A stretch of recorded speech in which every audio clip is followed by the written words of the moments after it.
delniški trgi so padli, ljudje bodo začeli se spraševati, ali je res pravi čas, da investiram v nakup stanovanja. Število ljudi, ki se seli v Ljubljano ali v bližnjo okolico, je vedno večje. Ko pa pride do težav, se pa pokaže potem, koliko so te odnosi dobri. Kako bi ti svetoval mlademu človeku, kako do finančne neodvisnosti? Vendar pa je ravno pri nepremičninah treba biti previden. Kaj pa to pomeni? Dobro parcelo, dobra lokacija, kaj je to danes? Šla je kriza in takrat je 90% teh investitorjev, ki so to počeli, propadli.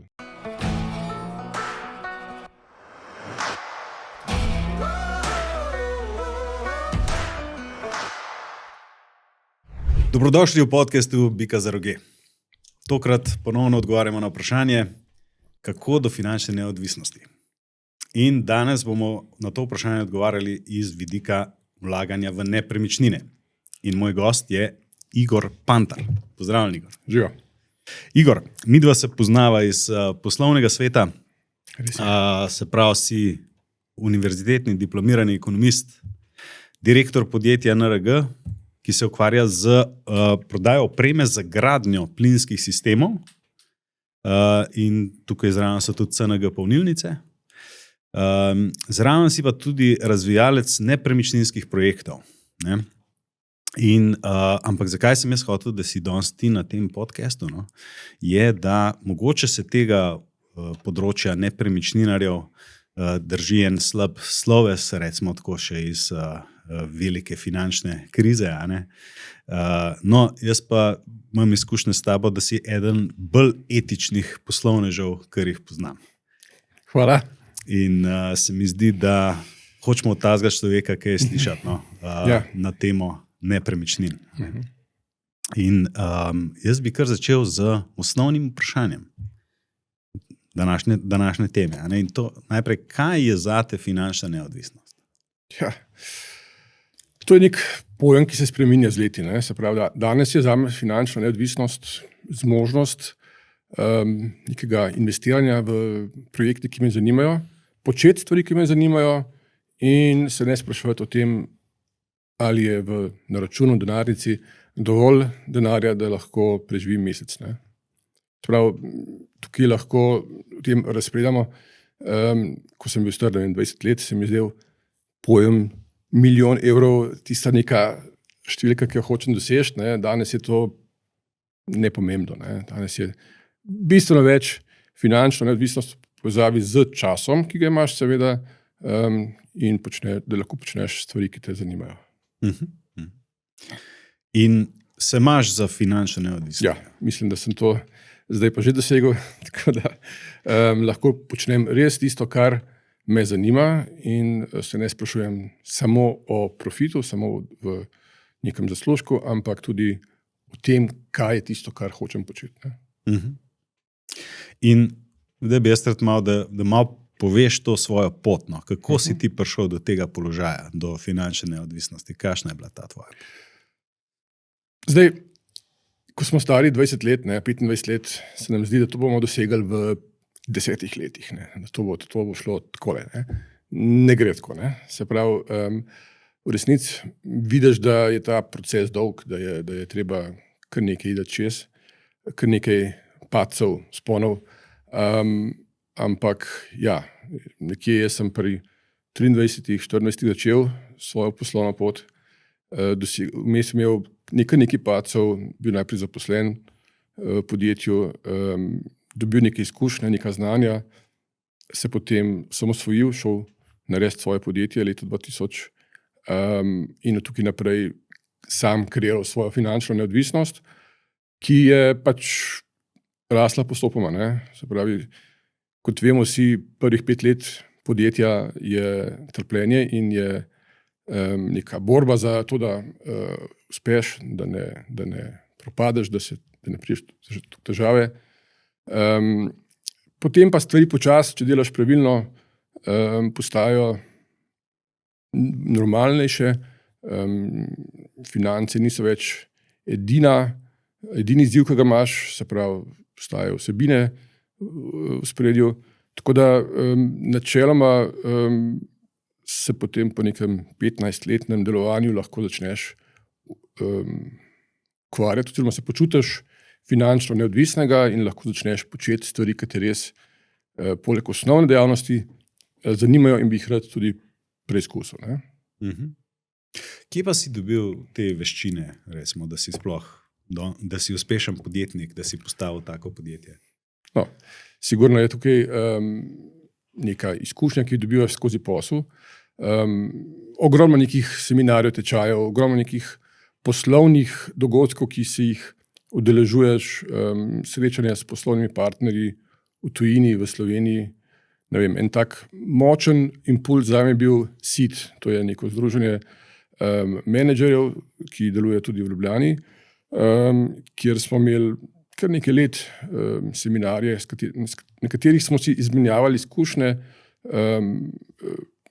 s podobnimi podjetji, pa tudi drugačnimi dejavnostmi, in tam vidiš, da nisi sam v tem svetu, razburkanem svetu, kjer iz dneva v dan ne veš, ali bo vse tako, kot si zamislil, ali ne. In tukaj ti da ta izkušnja, ta informacija, ki jo dobiš na takem seminarju, za seboj podobnimi ljudmi dobiš neko informacijo, ki te mogoče večkrat dvigne, ki te pelje naprej, da lahko vztrajaš, da lahko da vidiš, da ni nič groznega, če imaš težave. No? Okay, se pravi, v bistvu to deljenje z sovrstniki, sopodjetniki. To je ena močna izkušnja. Ja. Znanje, izkušnje in podobno. Ne? Okay, se pravi, to je bila neka tvoja baza, kako si, se pravi, razni seminarji in podobno, da si prišel do teh znanj. In tukaj si potem nekaj si verjetno najprej zaslužil, preden si postal investitor. Ne? Ja, seveda. Če želiš iti v investicijo v neke nepremičninske projekte, rabiš nek kapital. Še posebej danes. Nekoč si morda lahko špekuliral, pa si z sorazmerno majčkenim vložkom lahko dosegel neke donose oziroma si lahko investiral v nepremičnine. Po vseh teh krizah, ki so se zgodile, še posebej ta 2008, kjer je stanovanjski trg dobesedno se ustavil, so banke začele popolnoma drugače tretirati investitorje. Se pravi, nekoč ti je banka že na neko idejo, na nek projekt, ki si ga pokazal, skoraj 100% financirala projekt. Danes temu ni več tako. Ne?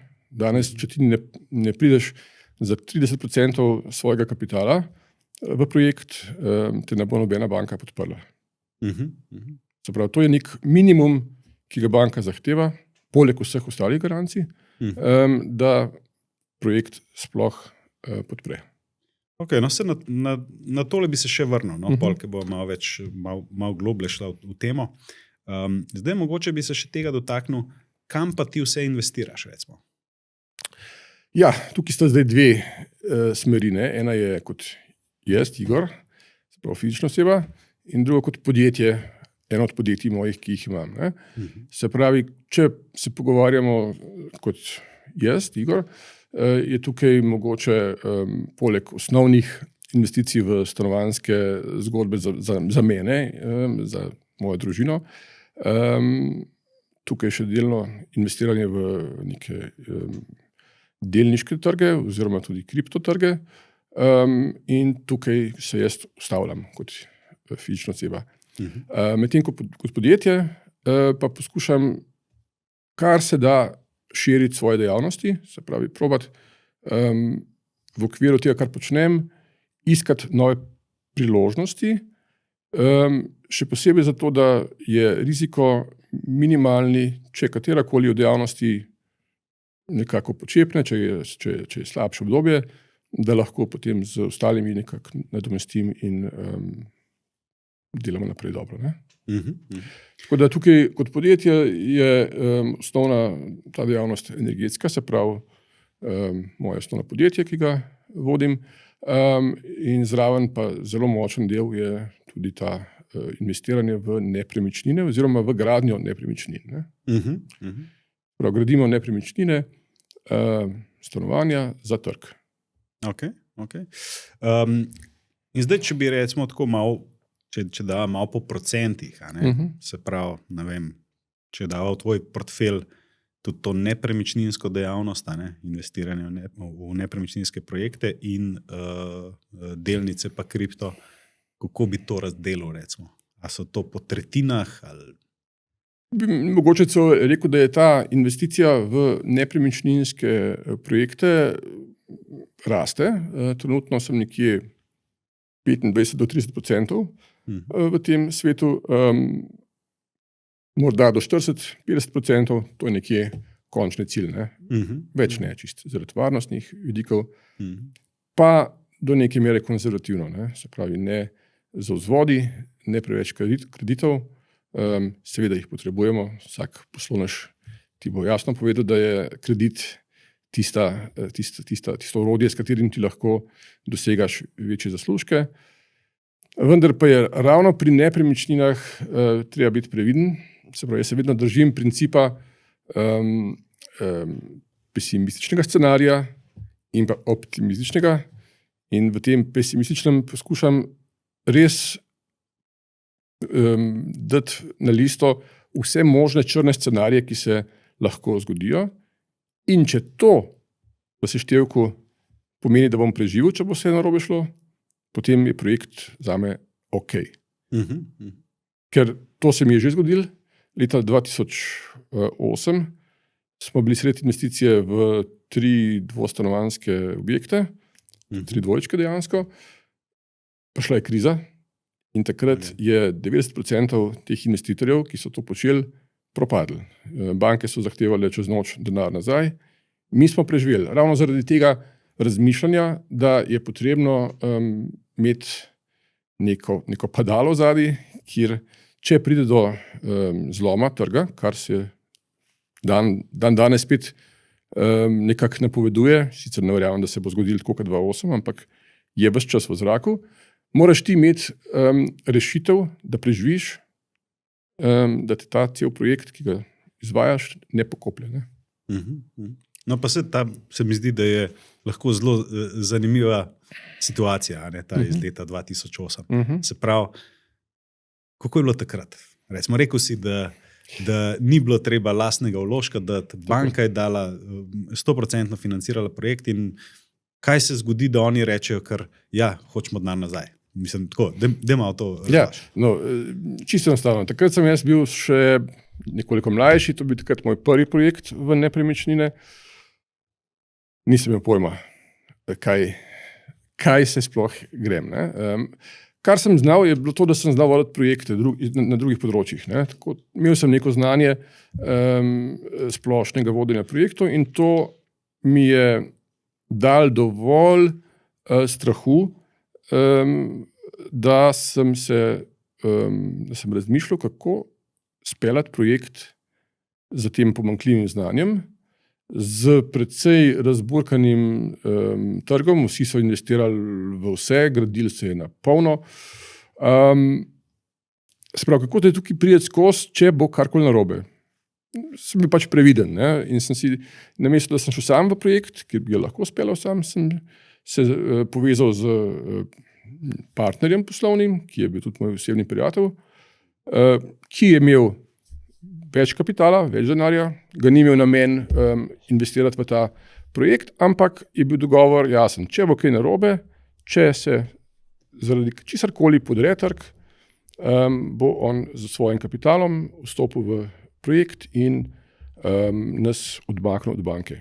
In na koncu se to dejansko zgodilo. Mi smo v 2008 imeli narejenih 6 objektov, pa 6 3 dvojčke v bistvu. 3 dvojčke, ja. 2 prodana, 4 pa ne. In čez noč, dobesedno čez noč, se je trg ustavil, prodaja je šla na nič. Ne, da ni bilo možno prodati po dobri ceni. Ni se dalo prodati po nobeni ceni. Enostavno so ljudje, podjetja, celo naša vlada je takrat dajala impulze, da so časi, ko je treba stisniti pas, stisniti vse in nehati trošiti denar, kar je seveda po današnjih normativih neumnost. Ampak takrat se je to zgodilo. Kaj je bila tisti spark, tista iskra, ki je čez noč ukinila vse skupaj? Ja, v bistvu je bila ta kriza na ameriškem trgu, kjer so se banke sesuvale ena za drugo, kjer so zapirali odgovorne v bankah, kjer je potem prišel ta nek val tega nezaupanja v nepremičnine, tudi v Evropo, v Slovenijo, in je nekaj let, takrat govorimo o 4-5 letih, bil trg nepremičnin dobesedno mrtev. To je bilo. Mi smo uspeli banko poplačati, na hitro smo prodali eno stanovanje še za velikim diskontom, dejansko smo šli v minus z onim stanovanjem, ampak s 3 prodanimi, pa 3 neprodanimi smo potem lahko zbrali, moji partnerji so zbrali denar, da so banko zaprli, sprav poplačali in smo potem čakali. Mi smo 4 leta prodajali, dokončno se to... Tiste 3 ostale enote. Tako. Na koncu to sicer prodali, ampak prišli ven morda z minimalnim minusom ali pa nulo, ampak smo preživeli. Večina takratnih investitorjev ni preživela, so banke jim zaplenile nepremičnine in podjetja so bankrotirala. Ker je bilo velikrat vmes tudi osebno poroštvo, se je to potem preneslo tudi na same lastnike teh podjetij, tako da je bilo kar nekaj hudih zgodb takrat. Ok, ampak vi ste relativno uspešno prišli iz tega ven, ne? Ja. Pa recimo, to je mogoče ena od stvari, ki je dodatno te oplemenitila z veščinami, ne? Pač imel si eno močno izkušnjo, ne? Ja, dejansko sem jaz takrat začasno ustavil investicije v nepremičnine in šele leta 2019 potem zopet to z novim poslovnim partnerjem obudil, to dejavnost z vsem tem znanjem, vedenjem, tudi malo strahom, kaj se lahko zgodi čez noč, kakšne spremembe na trgu se lahko zgodijo in s tem danes tudi operiramo. Se pravi, obnašamo se precej previdno, konzervativno in raje gremo v manjše donose, več svojim kapitalom, svojim denarjem delamo, kot pa da smo preveč vzpostavljeni za vzvodi, se pravi za krediti, ker če ti ne zmoreš popraviti svojih obveznosti, si zopet tam, kar smo videli v 2008, nekatere se pravi v bankrotu. Ok, tlele si omenil besedo, da si bolj konzervativen. Ja. Kaj to vse pomeni? Se pravi, okay, razumem, teh 30% daš svojega, notar ni več vse financirano z bančnim posojilom, manj si odvisen od bank, od njihove volje in podobno. Kaj to še pomeni, recimo, da si konzervativen? To v osnovi pomeni, da tako ne, zapravo osnova vsakega projekta je kalkulacija. Če ta kalkulacija, ki jo moraš pošteno narediti, pije vodo, če je to plus na koncu, z vsemi nepredvidenimi stroški, z vsemi neznanimi stroški, ki jih moraš dovolj na veliko oceniti, se pravi, raje še pretiravaj za stroški, ki so noter pisani, kot pa da jih podceniš. Če to nekako v projektu se izide, potem pa je to projekt, če ne, se raje umakne. Mi smo v zadnjem letu 3 projekte zavrnili, že bili dogovorjeni skoraj do konca in ko smo dobili vse potrebne informacije in smo lahko stroške realno uvrednotili po tej konzervativni metodi, naši smo ugotovili, da je to riziko prevelik in smo se umaknili. Tako da tukaj moraš biti pošten do sebe, realen do sebe in če vidiš, da je priložnost ok, potem se podej v to zgodbo, če ne, se umakni. Tako da to je ena zadeva, se pravi, Excel je tukaj osnova. Brez Excela in to zelo natančno razdelanega se ne podajo projekte. Skozi nekaj ocenjevati čez prst in govoriti se bo, ni zgodba, ki se izide, tako da tukaj moraš biti prvič v tem smislu natančen. Drugo pa, večji, ki je delež kapitala, ki ga imaš svojega, bolj si na varni strani tudi v primeru nekih kriz. Tako da mi trenutno projekte delamo večinoma za svojim kapitalom, rajše manjše projekte, ki so za nas obvladljivi, kot pa da se podajamo v prevelike zgodbe, kjer bi bili odvisni od bank, in tam si pač kar neko dolgo obdobje, lahko leto, dve, v nekem neznanem področju, oziroma področju, kjer, če se banka iz tega ali drugega razloga odloči, da zahteva poplačilo, in če tega ne zmoreš, si v težavah. Omenil si Excel. Ja.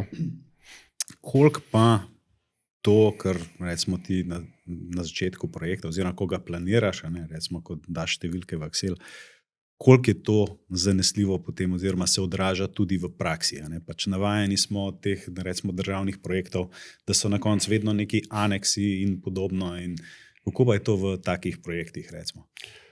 Ja, seveda, vsak projekt, ki ga speleš, ti da dodatne informacije, ti da dodatno neko natančnost v teh Excelih, boljšo zmožnost pravilnega predvidevanja za naslednji projekt, ampak v osnovi se nam kar nekako izidejo. Se pravi, mi predvidimo že v štartu določene nepredvidene stroške v kar visokem procentu, in s tem nepredvidenim delom nekako vedno pridemo skozi, da je na koncu donos tak, kot smo ga zastavili. Se pravi, nikoli ne gremo preko nekih kalkulacijskih stroškov, kvečem jih znižujemo. Aha, ok. Ja, se to kontra ne dogaja, da bi šli čez? Je vedno dovolj te, rezerve v kalkulaciji? Ker si realen, ker si realen, oziroma še raje v kalkulaciji imaš rezervo, in tudi z izvajalci se dogovoriš, da se bo potem izvajale določene optimizacije skozi projekt, tam, kjer se bo dalo, ne na račun kakovosti, ampak na račun, zamenjave materialov istovrstnih, samo mogoče cenovno ugodnejših. Banalnost, ne daš tepiha travnega, ampak poseješ travo. Na ta način lahko precej finančno na posameznih segmentih nekako privarčuješ. Tako da skozi cel projekt moraš natančno spremljati, gledati stroške, se pravi, to je pomembno, da slediš, kje se nahajaš, v kakšnem, ali je tvoj projekt še finančno vzdržen, ali je tako, kot si zamislil, in se pravi, da imaš dober nadzor, da ga sam izvajaš, in pa da imaš tudi dobrega nadzornika.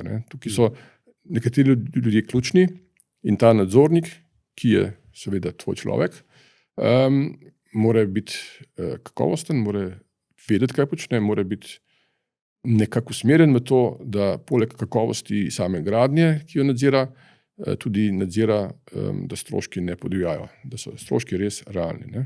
Okay. Se pravi, to je, ko govoriš o nadzorniku, to ni tvoj partner, ampak je tretja oseba, ki je neodvisna in nadzira. Nadzornik je po zakonu obvezen član ekipe, se pravi, to je človek, ki pravzaprav nadzira, ali pa podjetje, ki nadzira izvajalca del, pa izvajalce del, in tudi podpisuje njihove gradbene knjige, situacije.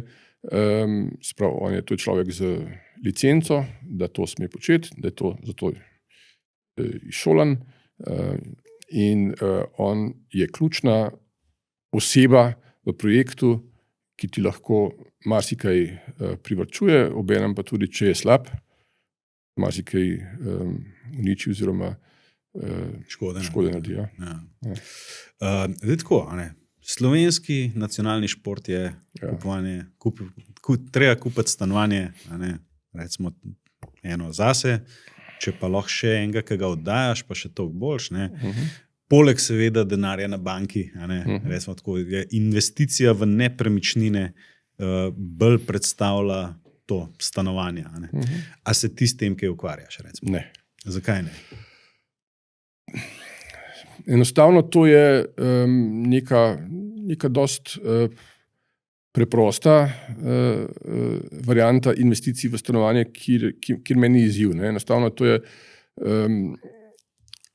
to vsak zna, to vsak lahko, donosi so majhni, pravzaprav so edini donosi zaradi tega dražjega in dražjega kvadratnega metra v Ljubljani. Se pravi, tukaj ti ljudje ne oddajajo z nekim blaznim profitom teh stanovanj, ker so tukaj tudi stroški. Nekako to je dejavnost, ki jo jaz ne vidim zase ta prava, tukaj je, to me ne zanima. Ja. Okay, se pravi, nizki donosi, pa dolgočasno. Dolgočasno, ja. Dejansko se oddajaš neko stanovanje, ali ga pa imaš, samo skrbiš, imaš neke stroške, ni nekega izziva, nič ne kreiraš, ti samo nek svoj denar imaš v nekem, ne vem, bi dal rajš v zlato potem, če že. Isto dolgočasno, sem manj skrbi. Ja.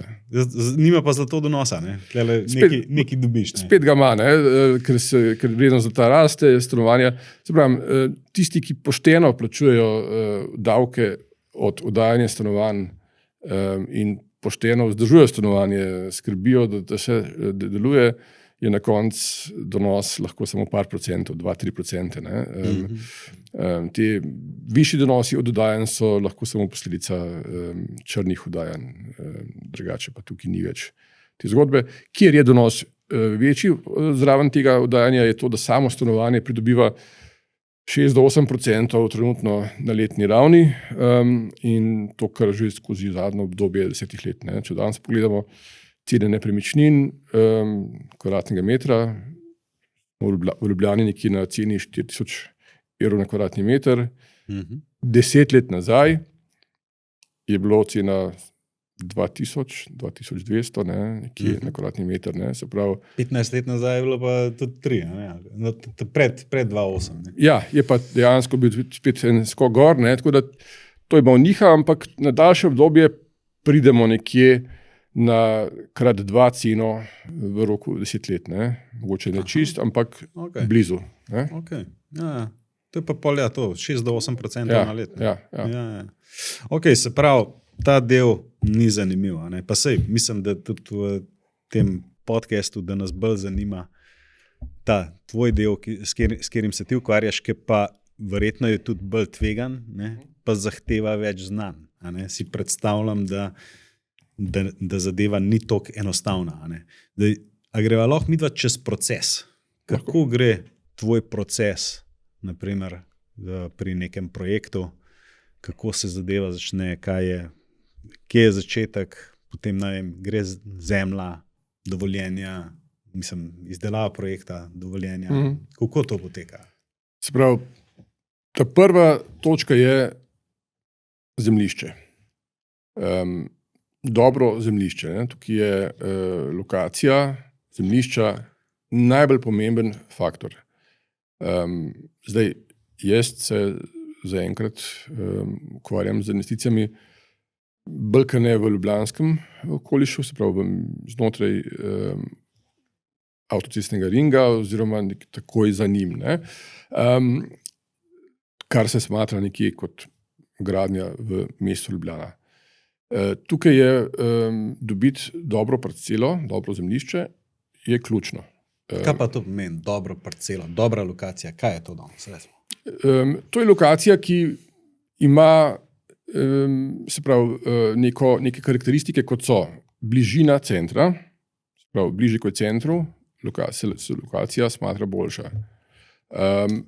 Enostavna dostopnost z avtom, infrastruktura v okolici, trgovine, šola, vrtec in podobne stvari, bližina avtoceste in pa mirni okoliš, se pravi, da ni hrupno, da je okolica mirna, se pravi, da se da po noči spati.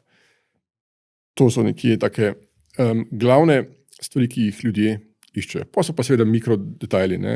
Ali ima vrt, neko stanovanje, ali ima pogled na zahod, ali ima na jug. Se pravi, tukaj je kakšna je gradnja, višina stropov, višina, ne vem, velikost posameznih sob. Aha, se pravi, pogoji, kako lahko zgradiš, kaj lahko tam zgradiš, a to gledava? Ja, ne, to je potem sam kupec gleda, kaj si zgradil, ampak dejansko, ko pa ti kot investitor gleda zemljišče, je naslednja faza, kot si rekel,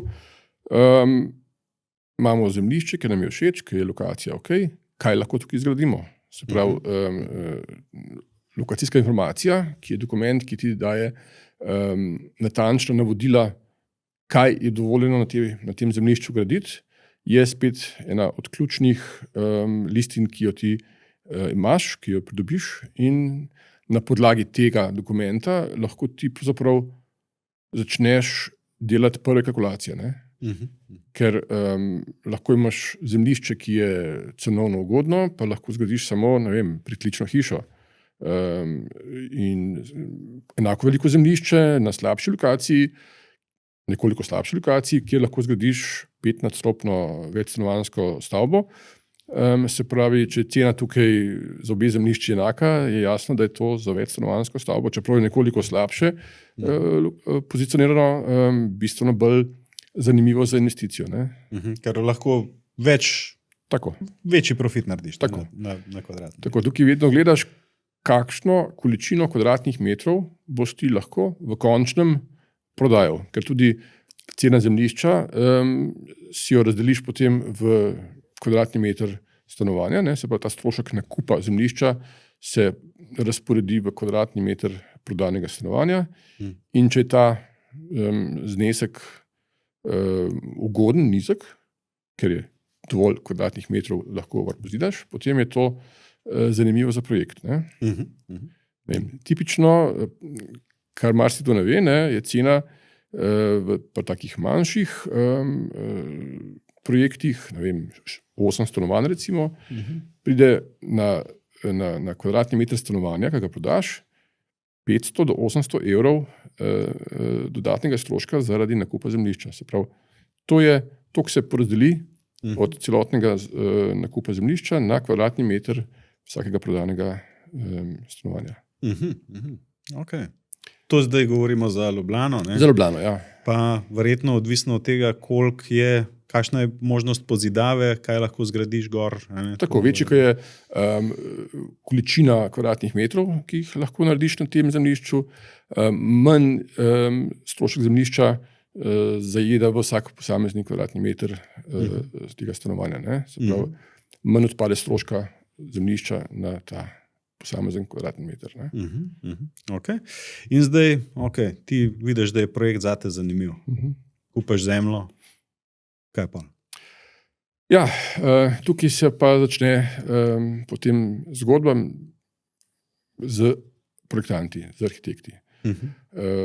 Seveda, mi že imamo zdaj neko svojo ekipo arhitektov, ki jo največkrat uporabljamo.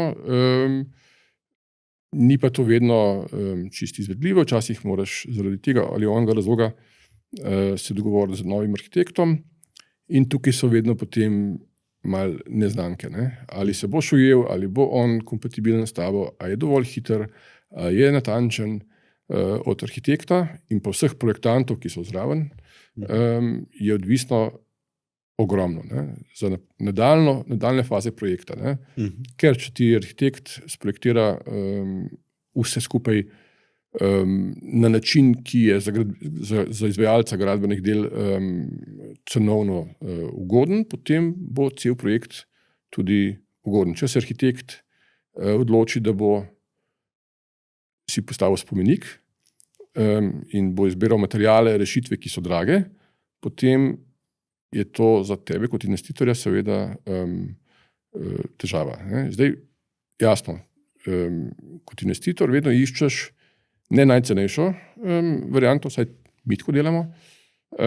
Jaz tako delam, da se poišče neko sredino, neko mero med med dobrimi materiali, ki so nekoliko dražji, in pa še vedno sprejemljivi. Price performance se vedno išče. Ne? Je pa odvisno, kje delaš ta projekt. Če je to v nekem območju, kjer lahko stanovanje na koncu se prodaja po 5-6 tisoč evrov na kvadratni meter, potem seveda izbiraš dražje materiale, dražje rešitve, ker imaš kupce za tako stanovanjsko enoto. Na neki periferiji je treba biti bolj racionalen, iskati cenejše rešitve, preprostejše, pa zato ni muz, da so slabe, ampak iščeš vedno dobro rešitev za cenovno sprejemljivejšo neko območje.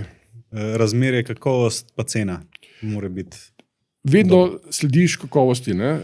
Price performance, tako, mora biti dober. Tako, mi vedno sledimo kakovosti, nikoli nočemo iti na pocenske, slabše materiale, lahko samo zaradi nekih svojih estetskih funkcij ali pa zaradi nekih dodatnih funkcij, ki ne vplivajo na samo kakovost, gremo pri teh low budget projektih v nižje stroške, medtem ko pri projektih,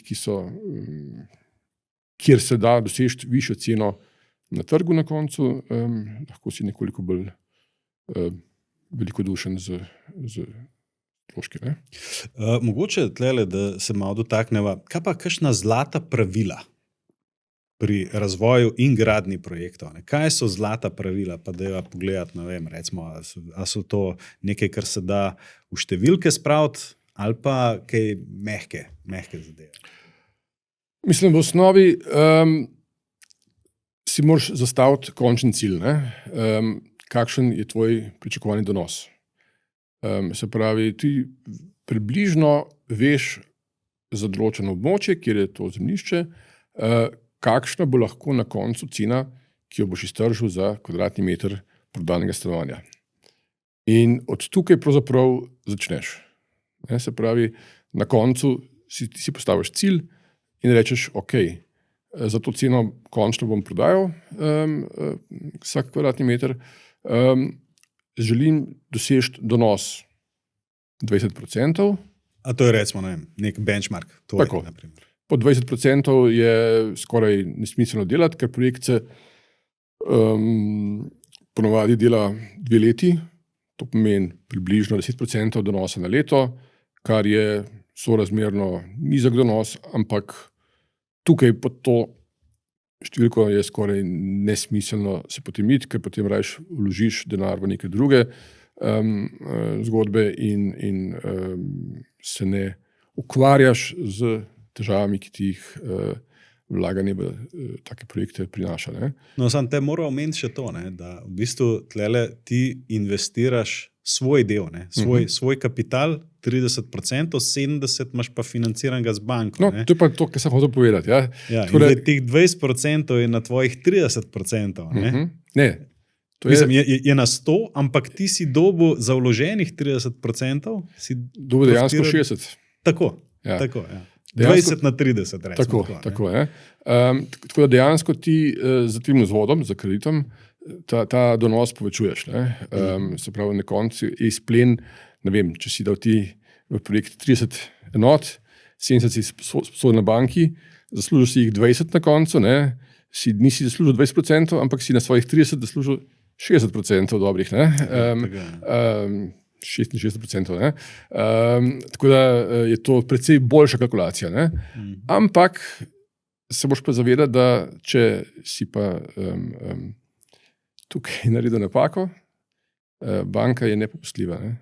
Tako da tukaj jaz vedno svetujem, da se da, če ne veš, če ne znaš se tega posla, potem daj večji delež kapitala iz svojega kapitala. Ja. Okay. Mislim, da sem prekinil tvoj tok misli, ker sem s tem sprav arhitekt, ki ga izbereš, se dogovoriš, on ti naredi idejni načrt, greš skozi vse postopke, se pravi pridobitva najprej vseh projektnih pogojev, soglasij, do izvedbe vseh projektov, se pravi za gradbeno dovoljenje. To traja približno 2-3 mesece, lahko tudi več, odvisno tudi malo od upravne enote, kjer se to izdaja, koliko te pozovejo k dopolnitvi, ampak v nekem času, recimo, da je realno na koncu pol leta ali pa vsaj 5 mesecev, ti dobiš gradbeno dovoljenje. In takoj zatem si pripravljen, da začneš graditi. Vmes pride še komunalni prispevek, ki ga moraš tudi plačati. Se pravi, to so vse stroški, ki jih moraš vedeti, da jih moraš plačati, preden začneš sploh graditi. Ne? Se pravi, projektanta, del investicije. Tako, projektanta, vse stroške postopkov, komunalni prispevek, ki ni tako zanemarljiv, in potem izbereš izvajalca. Že v fazi projektiranja probaš se pogovarjati, ampak končna izbira je, ko imaš ti gradbeno dovoljenje, da ti lahko izvajalci dajo ponudbe in izbereš tistega, ki ti najbolj ustreza. Zdaj tukaj je spet več opcij. Lahko izbiraš več izvajalcev, ki jih potem ti koordiniraš in se ti dogovarjaš, kdo bo kje prišel. Ne vem, gradbeni del bo imel ta čez, okna, montaža oken drug čez, vrat tretji in tako naprej. Ta način drobitve je sicer za investitorja finančno bolj ugoden, obenem pa prinaša ogromno težav pri koordinaciji. Tako da moje pravilo je, da se vedno vzame krovnega izvajalca, ki izvaja kompletno vsa dela, se pravi za svojimi podizvajalci, ampak on skrbi za koordinacijo znotraj različnih izvajalcev in on jih tudi plačuje. Ampak ta krovni izvajalec, on zgradi objekt do konca, do, ne vem, zaključne faze ali kako, ali do... To je pa zdaj spet odvisno, kaj počneš. Če gradiš stanovanja, potem si dolžen po zakonu stanovanje zgraditi do točke, ko pridobiš uporabno dovoljenje. Kar pomeni praktično do konca. Določene stvari se dajo izločiti iz te gradnje do konca, se pravi neke končne talne obloge, neke keramike in tako naprej, ampak v resnici je stanovanje pripravljeno, da kupec v njemu živi. Ne, to je zakon, zakon zadaj, ki zahteva, da ti predaš kupcu stanovanje, ki je bivalno. Ampak to pomeni, recimo, da je noter že parket, ploščice in podobno, ni pa recimo WC, kopalnica, to je narejen, ni pa kuhne, ni pohištva in podobno. Lahko celo spustiš parket, lahko spustiš, določeno keramiko lahko spustiš, ampak mora biti pa kompletno elektroinštalacije, kompletno ogrevanje, kompletno zasteklitev, stene pobeljene in tako naprej. Skratka, določena finalna dela, ki jih kupci ponavadi celo sami želijo izvesti v svoji režiji, ker si hočejo izbrati svoj parket, svojo keramiko, se lahko izpustijo, vse ostalo mora biti pa narejeno. Ne?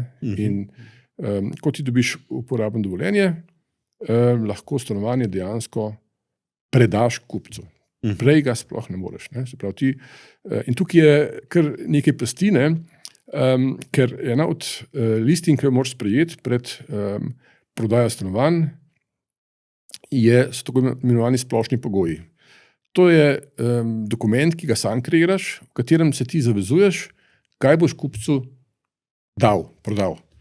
In kupec, ko kupi stanovanje, pred nakupom dobi ta dokument v pogled in ve tudi, če stanovanje še ni dokončano, kaj bo on dobil na tem stanovanju in tudi kdaj ga bo dobil.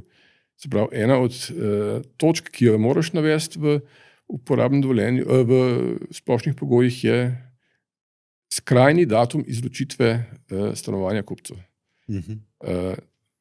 Tudi v sami pogodbi to. Do takrat mora biti uporabno dovoljenje. Do takrat moraš ti kupcu prodati stanovanje, da lahko se vanj vseli.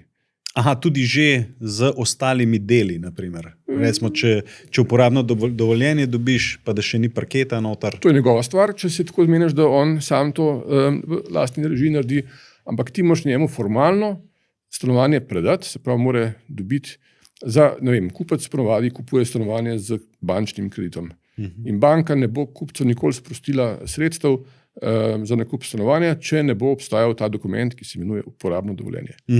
In to je nek ključen dokument, ko lahko rečeš, evo, stanovanje ti prodajam in je zgodba za mene končana. Okay. In tukaj je trik, ne? Marsikdaj se ta pridobitev uporabnega dovoljenja zavleče. Zato, ker je, ne vem, neka dokumentacija nepopolna, zato, ker so izvajalci zamujali. In če ti v svojih splošnih pogojih, ki si jih kupcu dal že v fazi gradnje, ko si ti gradil, nisi še imel vseh informacij, si vedel, da bo stanovanje čez pol leta dokončano, ali bo zdaj čez pol leta, ali bo čez 7 mesecev, ne veš, ne? Ampak tukaj moraš dovolj rezerve si vzeti za ta rok dokončanja del, ker drugače te po zakonu zopet doletijo ogromni penali. Maksimalno do 50%. Se pravi, če kupec vsak dan zamude pri predaji stanovanja kupcu, ki je nad tem rokom, ki si ga določil v svojih splošnih pogojih, si ti penaliziran do maksimalne višine 50%, kar pomeni, da si lahko zaradi zamude enega leta ne ob zaslužek, ampak ob svoje podjetje, ker ni nikoli v takem projektu 50% zaslužka, tako da je nemogoče preživeti, če te doleti ta pogodbena kazen, ki je zakonom določena in ščiti kupce. Ne? Se pravi, zdaj zakon, to je ZVKSES, Zakon o varstvu kupcev enostanovanjskih in večstanovanjskih objektov. Tukaj je zakon, ki je nastal, če se ne motim, leta 2004, po tisti tako imenovani aferi Zbiljski gaj. Takrat so neki investitorji pobrali velik del kupnin od bodočih lastnikov tistih hiš, vmes šli v stečaj in je neka ogromna količina ljudi, ogromno število ljudi ostalo brez denarja, brez stanovanj in takrat je naša vlada sprejela zakon, ki ščiti kupce, kar je super. Ampak za investitorje je pa to lahko velikokrat kakšna ovira, se pravi, zdaj smo se postavili s tem zakonom v pozicijo, kjer je kupec ogromno pravic, ogromno enih možnosti uveljavljanja nekih zahtevkov svojih, investitorju se je pa ta pozicija zmanjšala. Jaz tukaj vidim, da je to okej, ker investitor načeloma je močnejši v tem razmerju, se pravi, ima več znanja, več finančne moči, načeloma bi mogel imeti. Tako da je prav, da se kupca zaščiti s tem zakonom, je pa tudi res, da marsikateri kupci to izkoriščajo in vlagajo potem zahtevke do investitorjev, ki so nerealni, nesmiselni, nepravilni in se sklicujejo na ta zakon. Ne? Tle moraš to povedati, da je on tvoj kupec, ti si mu v bistvu stanovanje že prej prodal, preden je bil narejen. Ja. Oziroma on je zaaral že prej stanovanje, zaradi tega imaš ti obveznost do njega. Če ti bi, ne vem, v teoriji čakal do konca, do uporabnega dovoljenja, šele takrat šel v prodajo, verjetno ne bi imel tega problema. Res je. Ti seveda če delaš z bančnim kreditom, banka zahteva določeno dinamiko prodaje. In na ta način so oni nekako ves čas varovani, poleg vseh hipotek, poleg vseh lastnih vložkov, ki si dal, pa poroštev svojih ostalih podjetij ali pa celo osebnih poroštev včasih, banke pogojujejo, da se z neko dinamiko prodajajo stanovanja, v nasprotnem primeru ti ustavijo financiranje. Tako da moja izkušnja je, da mi preden smo začeli pri prejšnjem projektu dobivati financiranje strani banke, smo mogli imeti 2 stanovanji prodani od 8. In je bil to pogoj, da se sprosti bančni denar. Tako da ti si na eni strani precej pod pritiskom bank, na drugi strani pod pritiskom kupcev. Mhm. Vmes je pa še zakon, ki te tudi do neke mere omejuje, oziroma kupcu daje določene pozicije, ki, še enkrat pravim, prav da jih ima, ampak nekateri to izkoriščajo prekomerno. Ne? Okay. Mislim, da so tele že malo načela to naslednje vprašanje. Ne? Kje pasti bi izpostavil v to vrstnem investiranju? Ja, ravno to. Okay.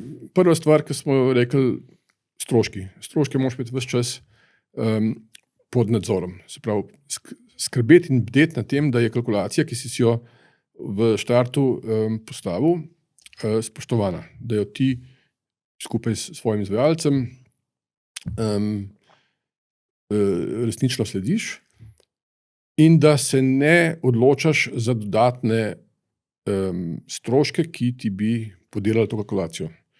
Tukaj kot investitor si, sploh če si nekoliko bolj etičen, velika to skušnjavi, ne? Da bi določene detajle še popravil oziroma dodal neke dodatne funkcionalnosti, zemljišče, ne vem, na koncu naredil tam neko škarpo, neko betonsko grajo, ki bo kupcem potem omogočalo boljše bivanje. In tukaj moraš vedno paziti, da ne greš preveč v to neko obnašanje, kot da delaš za sebe. Super je, da si s tem odnosom, da pristopiš, ne? Ampak ne smeš iti pregloboko iz sebe delati teh stvari, moraš vedno upoštevati kalkulacije, ki si jih zamislil, in se ustaviti pri trošenju denarja. Tudi če imaš dovolj rezerve, ne troši preveč. To napako sem naredil, tako da vem, da je to, ker na koncu se izkaže, da to, kar si ti iz svojega prepričanja, da je boljše za kupca to naredil, ne, to kupci največkrat ne spoštujejo, ne cenijo in tudi vidiš, da je nepomembno za njih. Ne. To, kar je pomembno, ni nujno nekomu drugemu. Ne. Tako da tukaj se delimo investitorji na tiste, ki delamo to z nekim občutkom, da je treba narediti res dober, kamor se jaz nekako mislim, da se lahko vrčam, in pa tisti, ki delajo izključno za denar. Ne. In te, ki delajo za denar, delajo resnično po najnižjih stroških, najnižjih točkah, ki jih lahko skupaj zberajo, tako da je good enough. Ne. Sprav neka borba med emocijami in razumom. Ja. Sploh, če se to greš na ta način kot jaz, z mojim poslovnim partnerjem, delava to ne samo iz finančnih razlogov, ampak predvsem zato, ker naju to zanima. Ker nama je vlaganje v gradnjo nepremičnin nekaj, kar se nama zdi dobro, kar naj izpolnjuje končno. No? Okay. Kako pa makroekonomsko okolje, ki vpliva na tvoje, bom rekel, obnašanje v tem prostoru? A to, kaj spremljaš, kaj se bo dogajalo z obrestnim merom? Kakšni so demografske napovedi, gibanja, migracije in podobno? Kaj vse vpliva na tvoje odločitve? Ja, seveda. Vse, kar se dogaja v nekem makrosvetu, močno vpliva na samo odločitev, na same situacije, v kateri smo. Prav ta trenutek je makroekonomska situacija precej nestabilna. Ne vemo, kaj bo čez 2 dni. Včeraj so nam povedali, da bodo carine z Ameriko se povečale, oziroma Amerika jih je vzpostavila do Evrope, in to se kaže na vseh trgih kot blazno negativno. Ne? Se pravi, delniški trgi so padli, ljudje bodo začeli se spraševati, ali je res pravi čas, da investiram v nakup stanovanja, a ga potrebujem, ali bi še malo počakal. Tako da vse te ves razvoj dogodkov po Sloveniji in širše po svetu vpliva močno na trg nepremičnin. Ne? In to je treba slediti, absolutno, in tukaj se treba temu primerno obnašati. Ne? Zato mi ta projekt, ki ga trenutno izvajamo, delamo zelo previdno, delamo ga po segmentih, se pravi, delamo spet 3 dvostanovanjske objekte in bomo in prodajo vršili in tudi predajo kupcem po tem, po teh segmentih, ko bo prodano, gremo naprej v naslednjo fazo. Skratka, probaš biti kar se da previden in opazovati, kaj se dogaja in se odzivati na te razmere, ki so na trgu. Okay. Zdaj, še to mogoče, Ljubljana ima neko specifiko. Ne? Prednost je, da tudi, ko je trg, ali pa cel trg v Evropi, v svetu, mečkeno slabše pozicioniran, zaradi samega centralnega pozicije Ljubljane, samo dejstvo, da je Ljubljana glavno mesto Slovenije, so stanovanjske enote vedno povpraševane. Ne? Tudi če se ponekod že ohlaja, Ljubljana še vedno ima neko kupno moč. 2008 smo videli, da se to tudi lahko čisto ustavi, ne? Zdaj pa mislim, da smo v nekih drugih časih in da nekega totalnega zloma trga ne bo. Ne? Se pravi, število stanovanj v Ljubljani in okolici je premajhno, se pravi, jih manjka. Povpraševanje je večje od ponudbe, zato tukaj ne pričakujemo kakšnih drastičnih padcev. Morda se bo rast cen nekoliko ustavila ali pa upočasnila, povpraševanja pa še vedno so. No. Ampak recimo, tako en tak zanimiv podatek, ne, recimo, Slovenci imamo zelo majhen ta naravni prirast, ne, se pravi, ne vem, koliko imamo zdaj na žensko otrok, to zdaj točne številke ni, ampak v glavnem število novorojenčkov pada. Mislim, da je bilo leto 2024, da je bilo, da je bilo najnižje. Ne. Se pravi, to bo vse vplivalo, ne, na prihodnost, ne, kakšno bo povpraševanje. Ne. A ti tukaj vidiš, ne vem, kje vidiš, da bo v prihodnosti, odkot bo prihajalo to povpraševanje, recimo, da ne bo prišlo do zloma, da bojo cene še naprej rasle? No, jaz mislim, da prvič, zdaj spet govorim za ljubljansko območje, ne. Priseljevanje v Ljubljano iz vseh koncev Slovenije je še vedno povečano, se pravi, Ljubljana raste. Število ljudi, ki se seli v Ljubljano ali v bližnjo okolico, je vedno večje. Zdaj, ja, demografija je pač dejstvo. Dejstvo pa tudi, da se selijo ljudje iz drugih krajev, iz drugih držav v Slovenijo, tako da jaz mislim, da celotno število prebivalcev Slovenije trenutno ne pada. Ne? Je nekje približno enako ves čas. Priseljevanje v Ljubljano pa je še vedno prisotno. Ne? Tako da povpraševanje ta trenutek, pa tudi za naslednjih 10 let, kljub vsem obljubam naših vlad, stanovanjskih skladov, kako bodo zgradili neko ogromno količino stanovanj, je to temu vidno, da tako ni, ne? In da je povpraševanje po stanovanjih večje od ponudbe. Ok. Jaz bi pol zdaj samo še pri temu glavnem vprašanju se ustavil, no? In to je, kako bi ti svetoval mlademu človeku, kako do finančne neodvisnosti z investiranjem v nepremičnine? Kaj mora narediti? Ja, sigurno je pomembno, da se ne zaleti. Se pravi, nekdo, ki ima določena sredstva. Ne? Sprav, najprej mora priti do nekih sredstev. Ne? Najprej mora nekaj zaslužiti in prešparati. Ne? Tako. Okay, iz nekega vira, je to zdaj skozi svoje delo, dediščino, kakorkoli, potrebuješ nek osnovni kapital. Sprav, brez kapitala investicije v nepremičnine danes skoraj da niso možne. Ne bo ti nihče dejal finančnih nekih podpor oziroma kreditov, če nimaš svojega kapitala. Se pravi, nekje 30% rabiš za vsak projekt, ki si ga greš, svojega denarja. To pomeni, povprečen projekt za tako neko gradnjo za trg je nekje ima budžet med 2 in 3 milijone. Ne? In 30% tega denarja moraš imeti sam. Ali pa z nekom skupaj. Ne? Se pravi, neka skupina ljudi, ki to nekako ima. Torej, da ima investitorje zraven. Tako, so investitorje, recimo, ja. Partnerje. Ne? Zdaj, tukaj so seveda težave. Ne? Lahko. Partnerstvo je super, če se ljudje med sabo prvič, če si zaupajo, da se poznajo, da vejo, kdo so en drugi, ne, da imajo neko predstavo, kaj se bo dogajalo, ker dokler je vse lepo in cvetoče, je prijateljstvo veliko. Ne. Ko pa pride do težav, se pa pokaže potem, koliko so te odnosi dobri, koliko so ljudje med sabo res zaupajo, pomagajo, koliko so pripravljeni tudi reševati skupaj težave. Ne. Tako da to pomeni, da če hočeš ti danes v to investicijo na ta način, kot si grem jaz, izpod $500,000 lastnih sredstev, skoraj nimaš kaj početi. Ne. Se pravi, cela skupina, ki investira v nek projekt, tukaj lahko nekje s tem kapitalom začne delovati in dobijo od banke potem tudi določeno pomoč.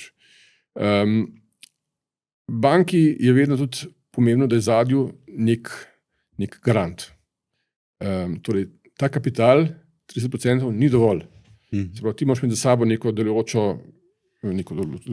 podjetje, neke garante, osebna poroštva, karkoli, stvar pogajanj z banko, ampak to so izhodišča, da se lahko sploh pogovarjaš o kreditu. Ne?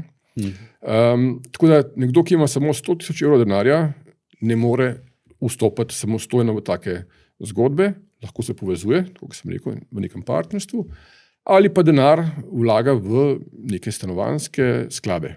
V Sloveniji jih je nekaj, ki imajo tudi soliden donos. Tam seveda potem nisi ti gospodar tega denarja, ti skleneš pogodbo in dobivaš donose skladno s temi pravili igre, ki jih je nekdo določil. Ne.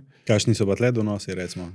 8%, tudi do 10% kdaj, če pa kriza pa tudi minus. Ne. Tako da tukaj nekje niso tako slabi, so čisto ok, ampak si absolutno ne moreš vplivati na potek dogodkov. Ne. Nimaš tudi kakšne kreativne svobode. Ne. Niti ne veš točno, kam tvoj denar je šel. Šel je v 5 projektov in si samo pač finančni investitor. Podobno, kot se vložiš v neke vrednostne papirje ali pa delnice ali kripto. Ne veš. Tako da, če želiš iti v zgodbo investicij, kjer ti vodiš gradnjo nekih objektov za trg, rabiš dovolj kapitala osnovnega, denarja, pa, kot rečeno, neko boniteto, s katero banko prepričaš, da te podpre pri samem projektu. Tako da ni tako enostavno. Tukaj so se pravila zaostrila. Na eni strani so jih banke, skupaj z državo, na drugi strani je ZVKSES, zakon, ki varuje kupce stanovanj, ki ga moraš upoštevati in ga kupci tudi zelo dobro poznajo in ga vedno tudi izpostavljajo. In seveda moraš tudi upoštevati, da se nepremičnine prodajajo preko certificiranih agentov nepremičninskih, spet nek strošek. Tako da na koncu ni enostavno, če nimaš dovolj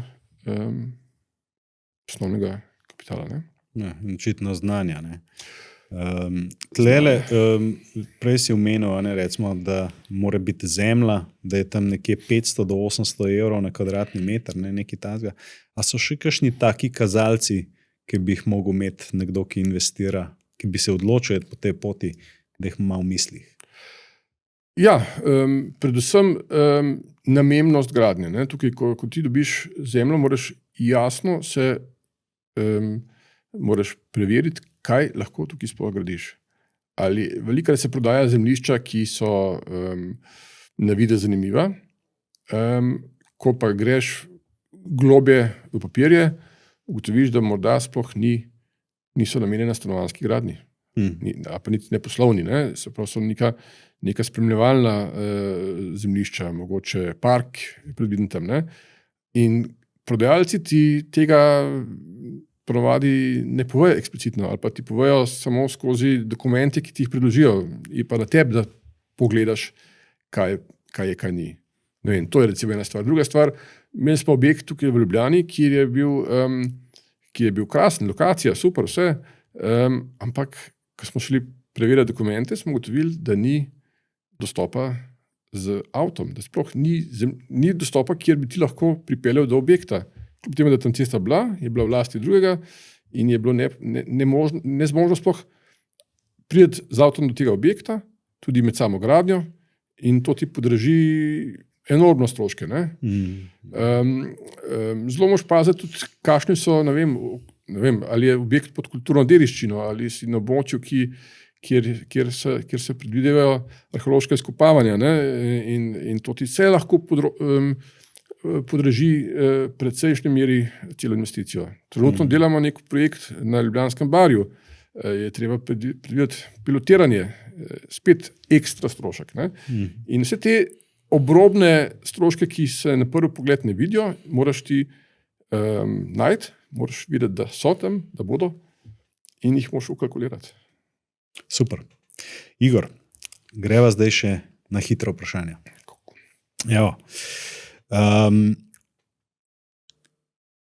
Kvadratni meter stanovanja v Ljubljani leta 2035, se pravi čez 10 let. 8.000 evrov. 8.000 evrov, ok. Kako bi spremenil stanovanjsko politiko slovensko, če bi imel to možnost?